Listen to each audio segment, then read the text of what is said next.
Hello, everyone. This is Tom Fox. Welcome to 2025 for our first episode. For this first episode, we have a very special guest, Kelly Monahan, and we have an equally special co host, Ernie Broughton. We are going to have a ton of fun today. And with that, Ernie, I'm going to turn it over to you. That's great.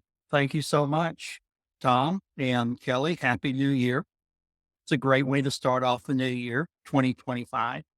And Kelly, thanks for joining us. And tell us, first of all, Kelly, we're going to be talking about the future of work and then drilling down a little bit to how that relates to the field of ethics and compliance and values. And before we get started, though, tell us a little bit about your academic and professional background. I know that you're the managing director with the Upwork Research Institute, and you're going to have a book that will be published this month that we're interested and excited to hear about. And tell us a little bit about your background.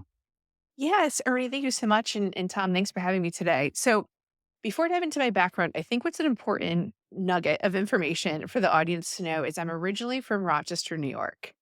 And anyone who's familiar with Rochester may remember the company Kodak, which is still in existence, but not nearly to the degree it was. And so during my childhood, I saw Rochester and Kodak specifically shed 45,000 workers during the course of their lack of pivot towards digital technologies. And that became pivotal, I think, to my career now in hindsight, because what I realized is a devastating impact that new technologies can have for companies that are not ready, and the impact that has just from a layoff perspective and what that's done to the local Rochester economy. So I've dedicated my career and research to really understanding the intersection of technology and human development to figure out how do we not continue to have that repeat the pattern of the Kodaks. And there's been plenty of examples. You can talk about Blockbuster as just another example that wasn't able to keep up with the times. And so what I've done is I got my PhD in organizational leadership to again really understand the research that's required and the science behind the people analytics that's often missing when we're making these type of decisions. And as much as possible to bring more of that human element to technology implementations.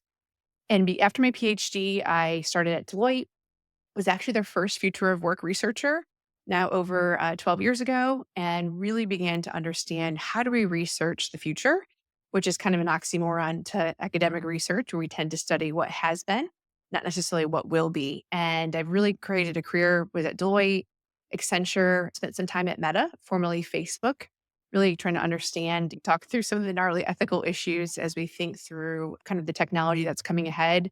And Ernie, as you mentioned, I'm most recently at the Upwork Research Institute, really focused on doing research to hopefully help business leaders navigate these times. Yeah, that's great. And you have a book that's going to be coming out. We'll also make a note of that book at the end of the podcast today. But what's the title? Title is essential. And what we focus on is how distributed work, generative AI, and remote work is really changing the dynamics of leadership today. Brand new playbook needed, and essential focuses on what we believe is the essential elements of what leaders need to really put their focus on today.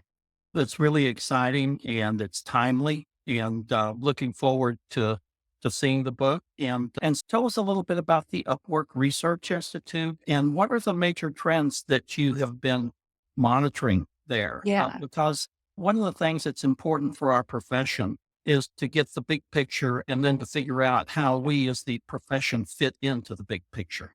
And so let's start with the big picture first. Yes. I love that, Ernie, kind of going macro. So at the Upwork Research Institute, I feel really privileged, to be honest with you, because I get to see the online labor market every day that's occurring on the Upwork platform. So what Upwork does is matches freelancers with various different companies of various sizes to specific project needs. And so what we really get to see is the supply and demand every day and how that's changing for specialized skill sets. And so at the Upwork Research Institute, we're focused on three macro trends that we believe are actually different today. As I mentioned, I've been studying the future of work, and I'm sure you guys may agree with this, that there's a lot of lipstick on pigs today of we're just pulling new terms of issues that have always been. But three trends that we think are actually new today is around generative AI and the way that technology in particular is transforming work. The second is around where we work. So with really remote and hybrid distributed work continuing to grow and increase, That's a pretty new phenomenon. Telework has been around for a while, but to the extent that it's happening, especially in a globalized environment, it is pretty unique. And then the third is the rise of the alternative workforce. So whether that's freelancers, vendors, managed services, really just beginning to think about how work is becoming distributed across not just where you work, but who you work with and the different types of employment contracts that we see arising as a result of that. As we think about those three things, where, how, and who is working are the main focuses we have. And what are some of the things that you think are coming, basically? Yeah, that I wish I had a crystal ball. But, Ernie, I'm gonna be honest with you. I'm cautiously optimistic, I will say, of what's coming. And you might still hear a little bit of pessimism in there, but I do think 2025 is gonna be the year that we see a profound transformation in the way that AI is being used. So we're familiar with generative AI, which is producing content for us, but it's not really executing work on our behalf. We know we're dialoguing with it right now. It's helping us create content. I think what's coming very quickly is agents, AI agents, which is going to actually be able to execute work where humans are going to be able to give it commands. And I think we're going to see a lot of disruption this year, the different types of task and work that AI agents can take place. I think the second thing that's coming, and has been coming, but I think where we talk a lot about in Essential is that I think leadership is under a lot of pressure right now to weigh out on issues outside the balance sheet of companies and corporations. And I think this is squarely a lot of what ethics professionals think about and deal with is how we think about what is the role of a leader within an organization or for-profit institution and to what degree should they be weighing in on external issues. I think that's going to continue to be at the forefront this year as we just continue to deal with a variety, I think, of geopolitical crises that continue to knock on our doors. And then finally, I think I'm watching the labor markets really closely this year. We still have an imbalanced market. We see the technology industry in particular contracting a bit. And some journalists have even called it a white collar recession. And yet we see a lot of blue collar professions, whether it's plumbing, construction, manufacturing, in high demand, but low supply. And I think this continued interplay of this imbalanced labor markets are sure to provide some interesting societal issues, but also just issues as leaders are trying to balance their talent mix in 2025. That reminds me that you've used the term before and elsewhere, gray collar. Yes. What does gray collar actually mean, and how does it relate to the changes that you're seeing? Yeah, I think for a while it made sense to have this dichotomy of blue collar and white collar worker, where blue collar is really much more in the trades and physical labor, and white collar being much more of the knowledge, computer based work. And I think that served us well for a time. But I think the reality, and especially, and it's not just because of generative AI, it's how AI is interacting with other technology, whether that's robotics in manufacturing or healthcare, whether that's the self service checkout counters that you're seeing at retail. But this intersection of technology and any sort of profession, whether that's blue collar or white collar, is becoming more pronounced. And I think the gray collar workforce, which is really the intersection between any sort of physical labor and technology, is growing tremendously. And I think that's why we're seeing some of the white collar recession, as some journalists have referred to it as, because what's really happening is technology is coming in. Generative AI is being able to do tasks that coding, as an example, we all thought was somewhat immune from any sort of technology advancement. And coding's actually been one of the tasks that have been most disrupted because of generative AI. And yet, as we think through blue collar work, we're continuing to see technology really having to change the skill set and type of work that's happening on that side. And so that's what we refer to as the gray collar work. It's this new intermix of those two types of skills and professions. And I think we do ourselves a disservice and we miss the true opportunity when we just think about this in terms of white collar, blue collar. The power, I think, of what's going to emerge is when we begin to focus on this gray collar workforce. And from the standpoint of artificial intelligence, it sounds like the agent aspect is where the action is these days, Yeah. because I'm familiar and have been familiar with years with, first of all, chatbots and then the co-pilot. I think that a term that you've used, and I know Microsoft has their Yep. pilot, and now people are talking more about agents. And let me say that they've probably been talking about agents for a long time, but I've just kind of heard of the term. And it reminds me of a quote, a science fiction writer, I can't remember, I think his name was Gibson, said that the future has arrived. It's just not evenly distributed. Yep. And so tell us a little bit more about and what impact it may have on white collar, Yeah. particularly. It's one great quote and a great observation. So the one thing that we're focused on at Upwork right now, because we're seeing this shift transform, where if you think about you're a business leader, typically you've thought about organizing and structuring your work across different functions, different business problems and tasks, and you divide that mostly amongst a full-time employee population. Certainly it wasn't simple. There was complexity within that, but it was not nearly as complex of where things are today with AI and freelancers, where the work is being distributed across technology and people that reside again outside your corporate walls. And what I foresee happening and what we're focused on Upwork is how do we move from this really task based mindset around organizing work to outcome based? And so let me give you a quick example to ground this in reality. Oftentimes, most people come to Upwork to create websites, as an example, or for lead generation. And so they come to our platform and typically hire a freelancer to do those tasks for them. What we're beginning to foresee and where we see the future going is instead someone may come and say, hey, I just want to create a website. And some of that work might be done by an AI agent who's doing the back end of that software development or that interface, or maybe even the front end. And then a freelancer is coming alongside of that and really being able to put that human judgment and human touch on whatever those different facets might be. And so I foresee a world that I think is going to be coming much quicker than most people realize, where we move to much more of this outcome. What are we trying to accomplish? Where and then where can you go assign AI agents to go take on a lot of that work that quite frankly can be done? But we have to, where we strongly believe this, we have to keep humans on the loop, because I think there's almost going to be this pull for leaders to say, oh, I can become so much more efficient. Here's my outcome. Here's what I want it to go achieve. But that how and how that's being done, I think is absolutely critical. And I think that's where especially ethics and compliance professionals are going to be zoomed on. We can't just be negligent and say, okay, when AI agent created that, we've seen some of the negative impact of legal cases of where we've offset too much of that responsibility and workload to AI. But I do think that's a very imaginable future where we begin to think about the outcomes. What am I need? What am I trying to solve? And I continue to think whether it's Upwork or other companies are going to be coming to the forefront and helping you solve for those sorts of outcomes with a mix of people and AI agents working hand in hand. Tom, I know you want to say something here because you've actually used some AI features in your work, right?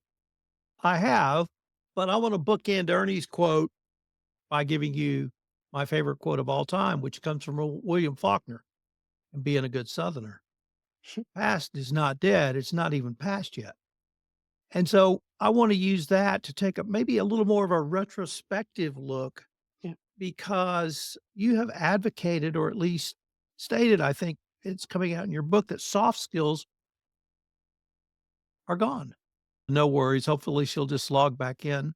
And you'll just splice it. Yeah. Hello. Hey, sorry about that. No worries. I'm going to take a silent countdown of Yeah. 5 so I know where to edit. I want to use one of your quotes from your upcoming book, Soft Skills or Power Skills. You've already spoken about the human in the loop, and Ernie, in many ways, has led the discussion, or at least been a healthy participant in the discussion around soft skills for the compliance professional. But I was really intrigued on your thoughts on how soft skills are power skills, but then how those skills, or maybe the human in the loop, will interact with AI to deliver the solution that we talked about. Yeah. Tom, I think it's a great point. And it's something that I want to be crystal clear on. And hopefully we're clear on the book too. But I think for so long, soft skills have been relegated to roles and tasks, whether it's been in customer service or operations or just various nursing, teaching. We think of these soft skills as kind of a nice to have, not necessarily critical to moving the business forward, which I think is going to be essential in the age of AI. So I think for so long, we think of soft skills as almost like empathy and kindness and communication, which are all good things. We've given them lip service. but we haven't actually been intentional in really elevating them to that's where power and influence is going to reside within the organization. Because if we think about what artificial intelligence, especially machine learning and what I call kind of traditional AI at this point in time, it's really good at what we call hard skills. Anything that's predictable, math, as we think about all of the emphasis we've been placing on STEM, that is where artificial intelligence excels at. When it comes to actual, though, ethical decision making, judgment, discernment, wisdom, anything that we derive as human beings from our lived experience and our ability to relate to one another, that is where AI falls short. And that's why we're calling them power skills in this new world of work. Because what's actually going to be required is how well we can relate to one another in the age of AI. How well can we still continue to influence one another? Especially as we kind of see this polarized workforce and all this uncertainty that's before us, the ability to move people forward still is going to be essential. And I don't think AI is going to be really good at that. If anything, it actually might create some more friction and confusion for us as we start to discern what is real and what's AI generated. So I think to your point, our soft skills, they've always been in demand, they've always been required. I just think they're going to become the power skills in this new world of work. 2025 is the 50th anniversary of my going to college. And for some reason, I was thinking about the discussions and actually symposia we held in the 70s Mm, on the value of liberal arts versus what you might call STEM or maybe even a business degree. And those debates are still ongoing. And you specifically mentioned STEM. And I've always thought that my liberal arts degree gave me a broader way to look at things than perhaps someone who had more technical skills, which I call STEM. yeah, But we're still having those debates, and yeah. it's still a discussion around which skill set, if any, is more needed and more necessary. But it sounds, I hope I'm saying this correct, that you're advocating both. Yeah, I think it's funny, Tom. Nothing's new under the sun at the end of the day. Thinking about the debate that was taking place 50 years ago, I think we're in the same debate today. Both are needed. And the reason why, and I'm going to say this partly because of the research I experienced on the Upwork platform, we see our freelancers who are doing really well today are either really becoming specialized. And so that STEM education has to continue to become very specialized in order to keep up and stay current. And with that specialized skill set, whether that's you're going really deep on machine learning, prompt engineering, any sort of even database management, we're seeing those freelancers earn a lot more money than they were previously because of AI and being able to work alongside of that and service clients with that. But on the flip side, what we're also seeing again are these soft skills, coaching, training, development, philosophy being required, ethics of how do we actually navigate and make decisions? Because again, as you think about, we talk about AI agents and outcome, one of the number one outcomes leaders have today is hiring talent. And so what happens when we begin to infuse, and we've seen some of this with the algorithms, but AI much more the decision making of who we begin to hire, who we begin to promote. Those have profound ethical implications. And I don't want necessarily someone really trained in machine learning making those human talent decision making on behalf of hiring and promotions. And so I think that's where we need this blend and mix of skills. And I think if you're a listener today, you have to really think through, all right, am I going to double down and become this really deep technical STEM person? Or am I going to help and really work alongside of this in more of the humanities and liberal arts and to really help decide to the more topics that necessarily we don't want data analysts deciding on our behalf?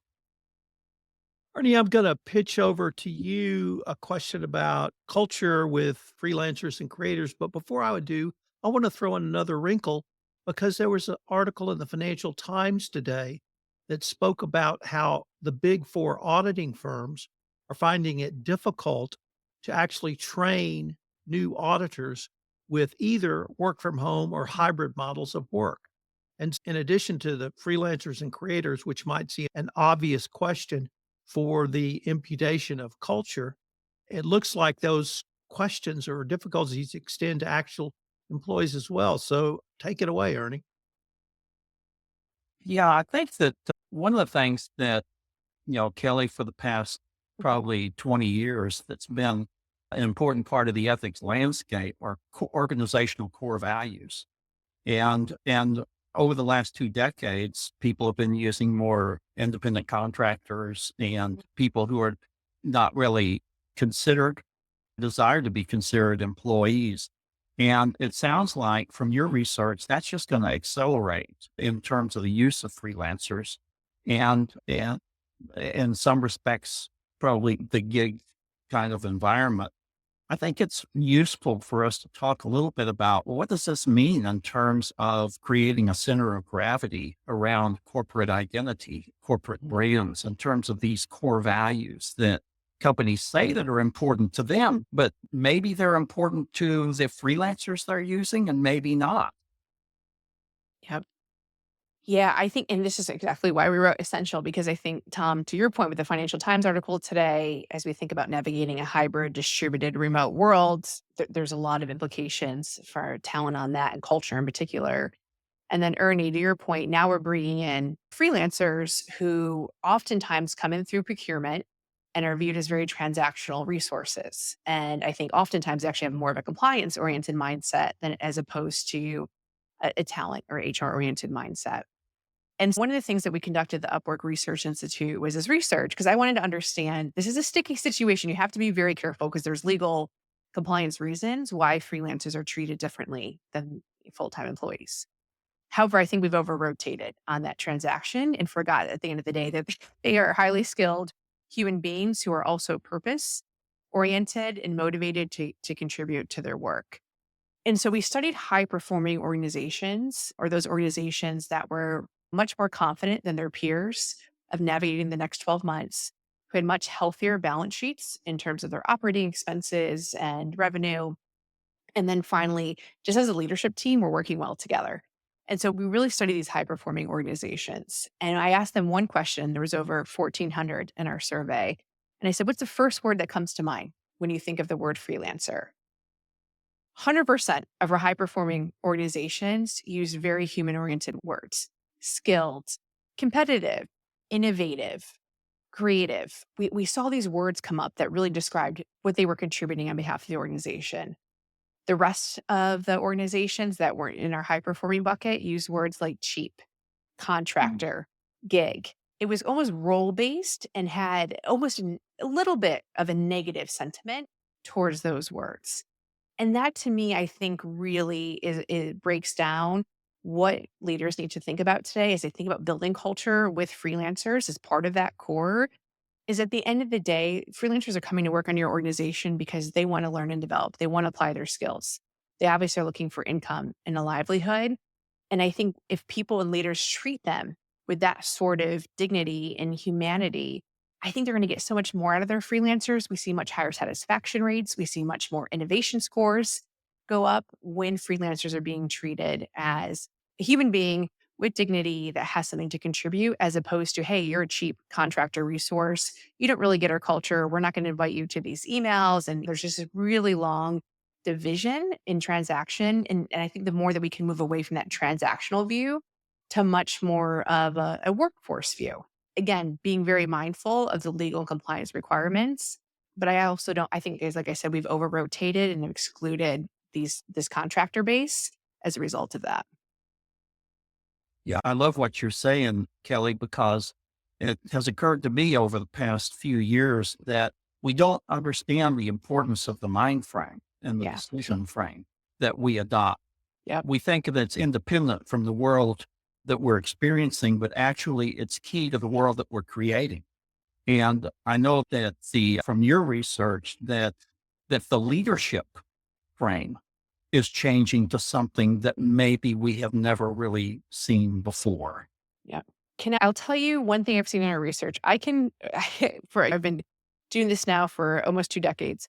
I can predict workforce engagement scores and workforce behaviors by how leaders answer two questions right now. It all comes down to mindset. Very first question I ask leaders is, do you think people inherently want to work? Do the majority of people inherently want to work? Yes or no? And then the second question is, do you trust your workforce to do what's right on behalf of the organization? Yes or no?